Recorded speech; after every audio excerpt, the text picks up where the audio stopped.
Hi, everyone, and welcome to today's podcast episode of Ladies Who Lead, all things female empowerment, personal development.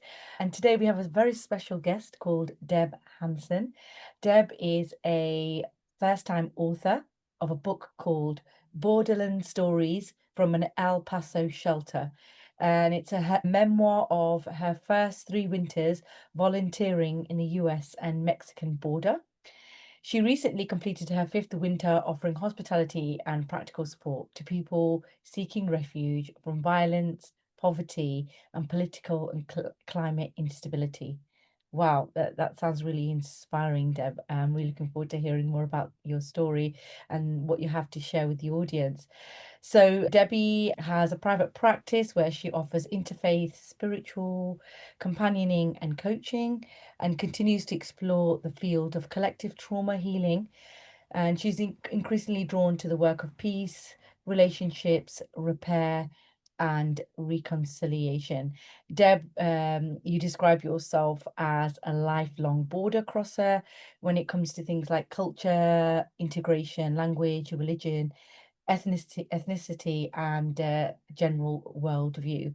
So it sounds like you've been very busy over the last few years, Deb, and it's very interesting and exciting to hear that you wrote your first book, which is inspired by your own personal life experiences. So tell us a little bit more. Is there anything you could elaborate on what I've already shared? Mm. Yeah, in addition to being a border crosser, I would say that I also feel like a quilter, that Yeah. there's so much in the world that's gotten fragmented Mm-hmm. and polarized. Yeah. And in this border crossing, as I've come to understand it, it's not just about crossing borders. It really is about steeping myself in a different way of looking at life, a different history, different architecture, foods, and all that, but it's in the spirit of stitching these fragments back together Mm-hmm. so that they make a beautiful whole. I like to say that for me, the work at the border and some other work that I've done helps me feel more grounded in life and part of a larger human project. Yeah, absolutely. And a lot of the work that you do is around it's very purposeful, obviously, to start off with, and it's around transformation, around people's like collective renewal, people going through, as you have yourself described, twists and turns in their lives, things changing, and from that change, people adapting and creating a sense of newness in terms of what the future looks like for them, and that's based on a often very difficult transition that they've been through. So and I always think that from experiences like that, people will indefinitely experience resilience, a sense of resilience, a sense of courage that they maybe didn't even know they had themselves. So often we say that people say, oh, if I went through something like that, I don't know what I would do, or I could never go through something like that, or but then when people do actually go through very difficult, challenging, unexpected events in their lives, they find that they somehow get through it and often come out stronger. That's so true. And one of the things that I have found, in addition to all that, which is very wise, is that it really helps to come from a culture, a healthy culture. Yes. Yeah. And it may sound strange to people, I don't know, but here in the US, I feel like I wasn't really brought up in a culture. Right. Okay. You weren't. And I was not, modern culture, my people are all from various places in the north and the northwest of Europe. Long time in the past, but I really didn't inherit much of a sense of those cultures at all. So Yeah. that's part of it. And also, one of the things that just is a huge resource for people is what I would call a community of care. That is what we are able to offer at the border in this network of shelters. Yeah, and a lot of times most people are there just with us for sometimes just an overnight, Mm, sometimes for a couple days. If they don't have a sponsor, they might be with us for a few weeks. mm, But just the respect and the dignity that mm, people receive in the sense of a family Yeah. working together to get meals on the table, a toothbrush, a clean place to sleep Yeah. is really huge. Yeah, it is. And it means the world in that moment. Somebody that will be there for you or care for you at your often like the way you describe it, lowest point in someone's life is something that someone will never forget and cherish forever, you would assume. Yeah. So tell us a little bit about the book that you wrote then, the one we've described, like where does it come about? You Mhm. know, what took you to the border in the first place and what inspired you to write the book? Thank you. Yes, I first of all, I occasionally in my life get what I call messages in a bottle. Oh, wow. It's an inkling, an idea, a feeling that often only makes sense in hindsight. So all of a sudden, I started getting this nudge. You got to go to the border. You got to go to the border. And I'm like, what?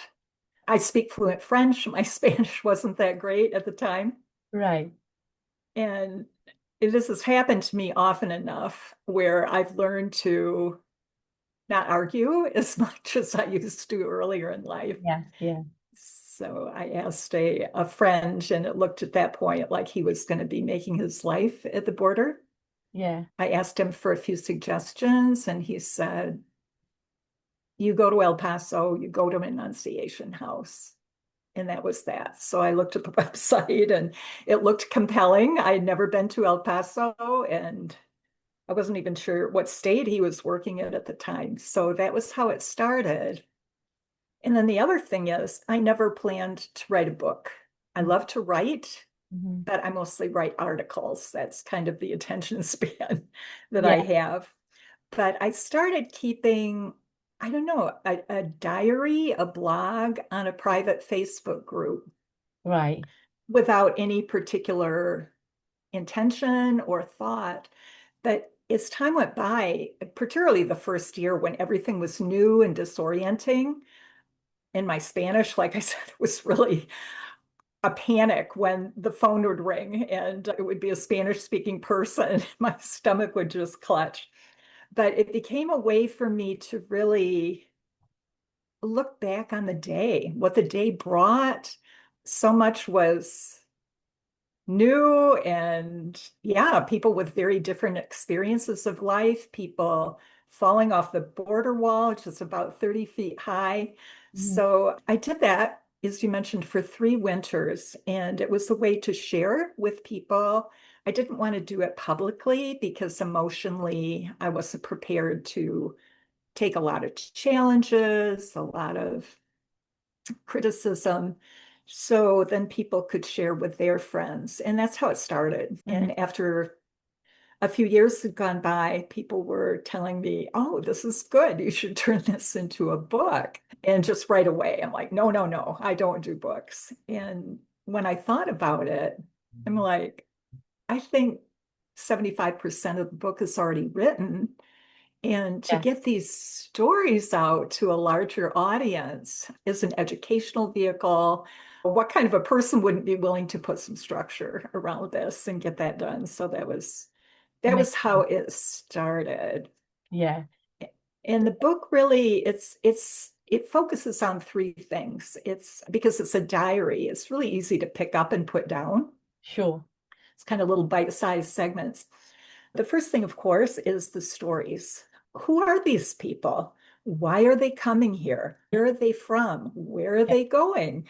So that's the main thrust of it. But also, I don't know about you, but I wasn't a very good student of history. And I found the way history was taught back in my day, it just put me to sleep. It was pretty boring dates and facts and wars and all of these things. And I wanted to share with other people what I was learning along the way. And there are things going on in the US right now that are, rightly pretty shocking to people. People being pulled off the street whose documentation is apparently in order. And I want people to understand a lot of this isn't new.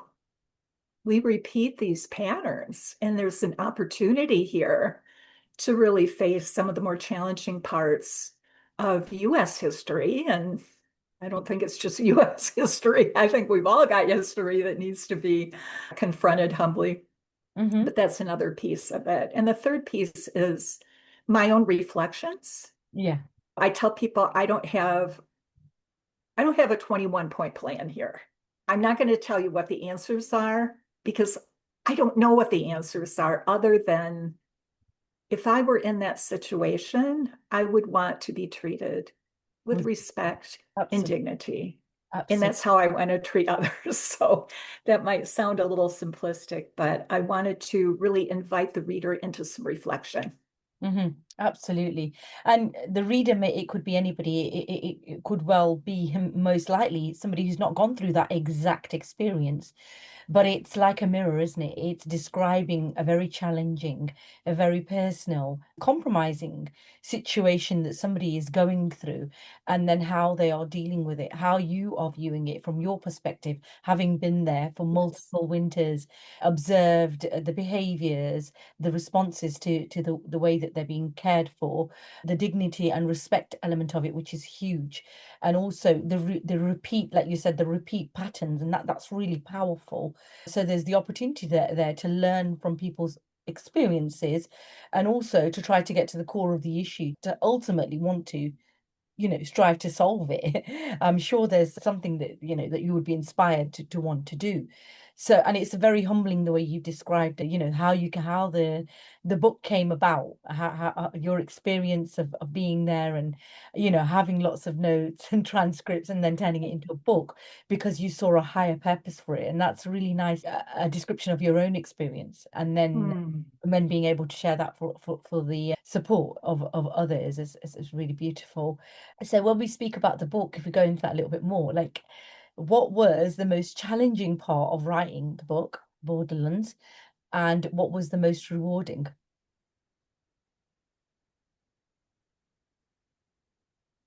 Yes. It was fairly straightforward, putting some structure around the book. I was working with a young woman who is just starting to get into the field of editing. She does more technical writing now. But a lot of the community, my fellow volunteers, people in the larger community, were mentioned or pictured in photographs. There's a lot of photographs in the book, which makes it interesting. But I literally had to go to every person who was mentioned in the book and get their approval for what I said about them. Did they agree to have that picture in there? And wow, but not only was that time consuming, people added a richness with detail Yeah. that really added to the quality, I feel, of the stories and the book in general. So that was kind of an added bonus. Yeah, and I'm sure many people in the audience, as myself, I actually am very inspired by true stories, whether that's a book, audio, obviously film. I absolutely love watching true stories because you can actually resonate, you can actually feel the emotion behind the experience, put yourself in that place, and wonder what that would feel like. So that's bringing that to life, I think, is absolutely going to be a good read for people. So thank you so much. And in terms of yourself, how did you find your voice as a first time author?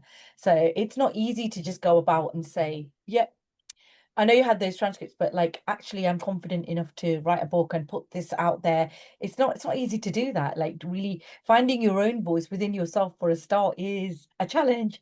And it's often takes that progression of developing yourself and having the confidence to do it. So how did you get to that place of actually finding your voice to become an author? Yes, I think what helped was I had already had published quite a few articles, Ah, right. shorter articles. Sure. So I had gone through a little bit of the timidity and the apprehension Yeah. before that. But the idea of finding a publisher, and because the book is specific in time, that some publishers won't get back with you for like 7 or 8 months. And that's seemed like an eternity for me for a book that began in the winter of 2019, 2020, just before COVID hit here. Okay. So, yeah, just the idea of finding a publisher was very daunting. Yeah, yeah. Did you get to the point where you thought anything that was holding you back, like often like when you have a message that you want to share, this has certainly been my experience that actually the need to share that message is greater than any of your own internal barriers that would stop you from doing it in the first place, because you Mm. almost look beyond yourself and you know that you're doing it as a service for others, and that within itself I find very powerful. Well said. Yeah, I really, really resonate with that. Yeah. And the other thing I find is that I don't know whether this maps to the experience of others, but writing is not always a really pleasant experience for me. For example, when an article is working on me, it feels like it wants to write me as much as I'm doing the writing. And I feel kind of like I've been roughed up because I'm pulling something from a deep place in myself. I think there's something to this notion of when we get quiet and still Mm. and really present, that the messages are almost given. They're coming from somewhere else and passing through us. So you could say, so, a piece of writing is inspired. For sure. And that's a little bit of how I felt I love that. writing the book. Yeah, I love what you've just shared there. Absolutely. It's those moments of stillness and quiet actually where the true messages come through. But when you're willing to listen, when you're willing to stop and actually listen to what your inner intuition is telling you, Mhm. that's the best guidance I believe that anybody can have. And often in today's day and world, we are consumed by the busyness, the hustle bustle of life, and it's noisy. It's very difficult to find those quiet moments. Yet those quiet moments are the most powerful, and that can guide you and drive you into possibly the most empowering, powerful things that you will ever do in your life. So that's really, really interesting, and thanks for sharing that. So can you share then, obviously from your experiences at the border, can you share a few stories, maybe one or two stories of women you've gotten to know at the shelter who have demonstrated in particular courage and perseverance, resilience, perhaps? Yes, absolutely. A current story. There's a gentleman in El Paso, and he's a real, what you call a fronterizo, a border person who is comfortable on either side of the border. His name is David Romo.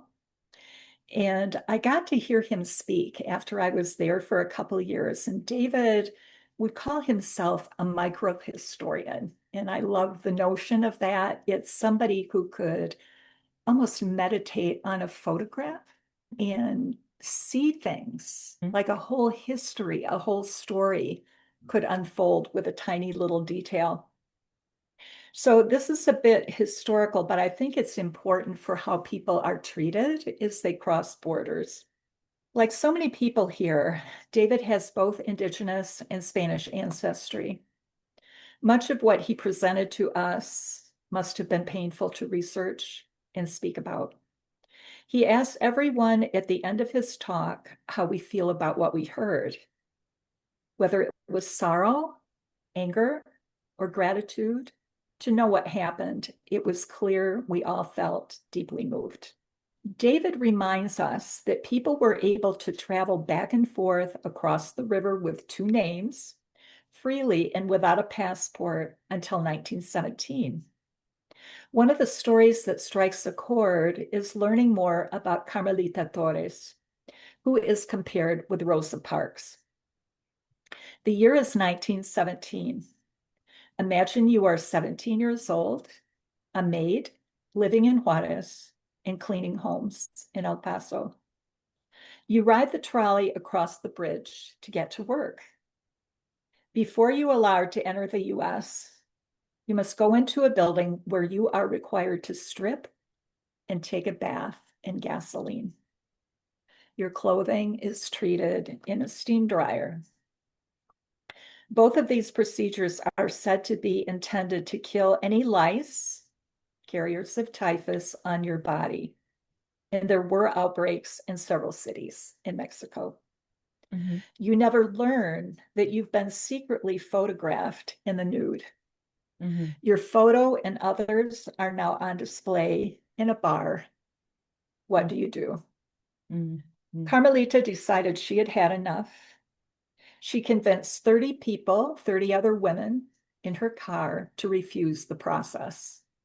Once they began their demonstration, they were eventually joined by thousands, blocking entry into El Paso. The police were unable to break up the protest, and Carmelita Torres was never seen again after her arrest. Wow, so inspiring. Yeah, it's really interesting. Thank you so much for sharing that. So again, it's definitely a story of resilience and courage, and an act of justice, really, to for beyond herself, being able to see beyond yourself to support others and to stop something that they went through. So yeah, you can really feel the emotion that they would have experienced in that, and how deeply disheartening it would have been for them. So, that's really good. Thank you so much for sharing. Very heartfelt indeed. And these stories of inspiration, they stay, don't they? They don't ever disappear. They're like a mark of courage, like we say.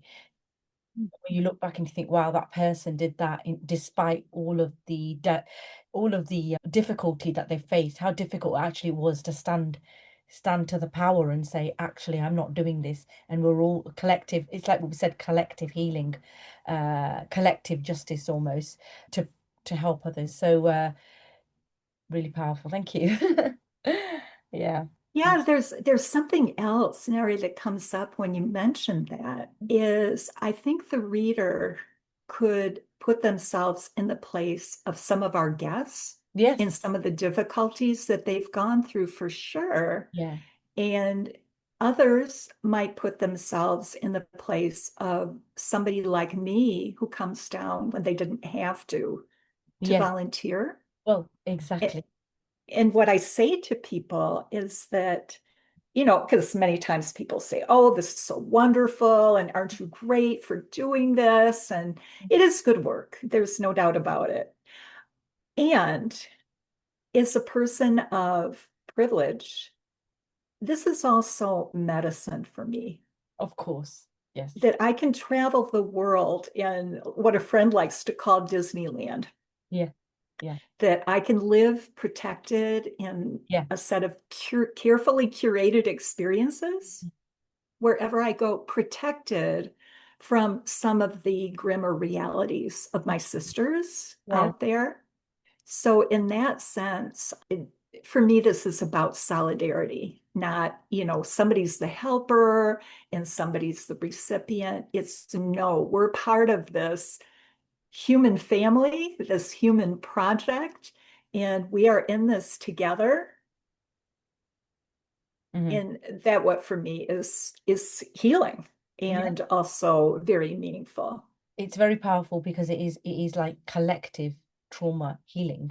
But like you said, absolutely. And many of us, we come from privileged backgrounds. We don't have to put ourselves in situations whereby we're not fully safe or protected, and often it's easier to turn a blind eye, like they say that ignorance is bliss, right? So it takes absolute courage to then go on the front line and put yourself in that situation around people who are going through something that you would never even have any involvement with if it wasn't for the fact that you took that inspiration yourself to go there, physically go there and do something and support others. And like you said, just being able to help somebody and seeing them better than when you first met them, leaving them better is so powerful and empowering for you. It makes you that's the best thing you can do, is to give back without wanting anything in return. You're doing it purely for the reasons of, supporting, helping other people who need it the most. So I totally understand what you're saying. Thank you. So yeah, and how do you see people change then, like from when they first arrive, for example, at the border to when they leave, if they are treated with that dignity and respect and care, and they see volunteers there like yourself who don't have to be there giving all the service, the offering that you do. out of the goodness of your heart. How does that change people in those situations? Yes, you had said earlier that you sense that people would remember this for a Absolutely. very long time. Yes. And a few times people contact me on Facebook. Yeah. And so, I wouldn't do the opposite because I want to give people their space and their privacy, but some of them I'm able to follow. One of the important things to understand, I think, about this work is the people who come through our shelters don't necessarily get to make a life in the United States. Mhm. They have their immigration papers, which gives them the wherewithal, or at least it did, to travel to their sponsor anywhere in the 50 United States doing this properly. But it's also true that they are actually in the deportation process. And they may need to do check-ins with ICE, Immigrations and Customs Enforcement, for example. So nothing is guaranteed. And part of I think the act of faith or trust Mhm. is we, for the most part, don't know what happens to people afterwards, but we can see in their eyes, Yeah. in our eyes, how we have touched each other. Yeah. It's that mutual connection and understanding, gratitude, like you said, and relief, and restoring your faith in humanity that good people exist. Bad things happen, but good things also happen, and good people exist, which is really beautiful. So when you talk about things like reconciliation and repair, kind of what does that look like? Describe that a little bit more to me. Yeah, there's reconciliation at more of individual to individual, Yeah. and that's important. Mm. But what is really important to me right now, interesting, fascinating, Yeah. challenging, is the group dynamics. The how do we start healing Yeah. collective trauma? And I had a conversation with someone this morning who had a great grandparent who went through a genocide. Mhm. And she, I think, would like to make this her life work now. Yeah. And it can be really hard work on, could you imagine?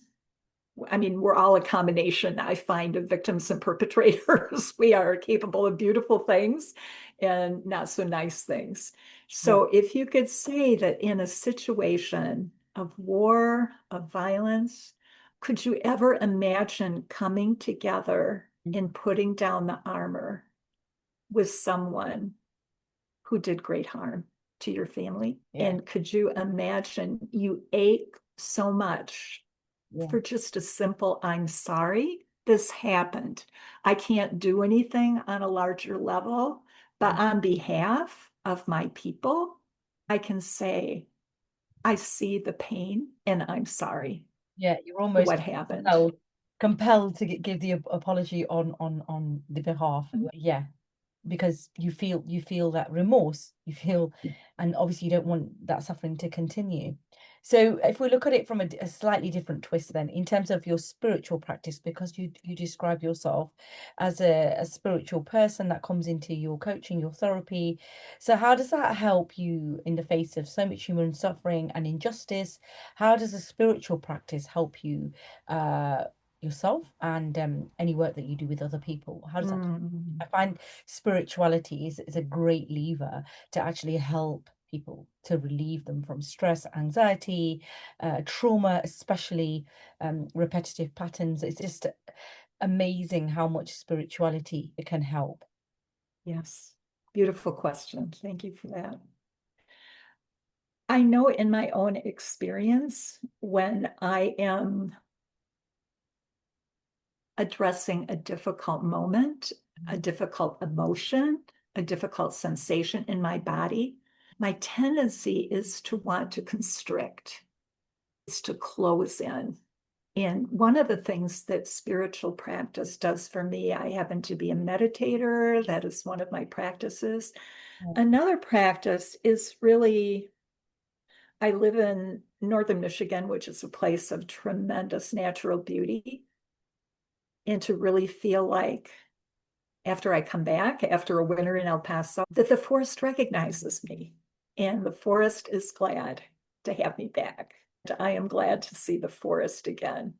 So I would say that those two, the natural reconnecting with my belonging to the natural world, to the land where I live, and the spaciousness that comes with a meditation practice, Yes. that gives me a sense of softness, of spaciousness, in the capacity to allow, keeping that, to say a regulated nervous system, Yeah. that's true, but it's not very beautiful language for me. Yeah. But just to keep my seat and to keep my heart open Mhm. and calm Mm. and settled, Yeah. that I can be more present to Yeah. my life and to the people I work with, that I partner with. And it really helps with instilling that hope in other people and retaining it within yourself.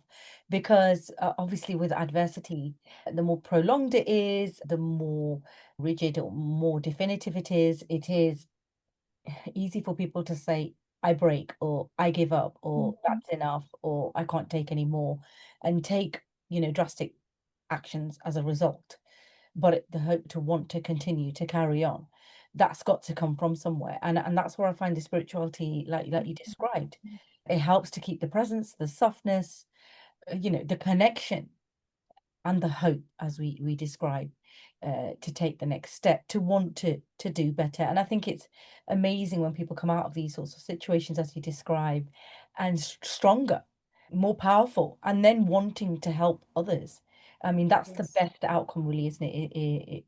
Is then to be inspired to to to relieve others of something similar and in their own lives. So thank you so much for sharing all your experiences, the knowledge that you've learned, just a snippet, because obviously we're constrained by time, but it was nevertheless very inspiring and interesting to listen to you describe your experience, to describe the book, the work that you do, and how you're taking it forward from here. So, I'd like to just congratulate you on the work that you've done so far.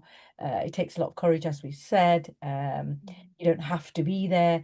You do it because you want to do it. You're compelled to do it. There needs to be more people like that in this world. So thank you so much, Deb. And I'm sure there's many people out there that appreciate very much the work that you have done and how you've impacted people's lives personally.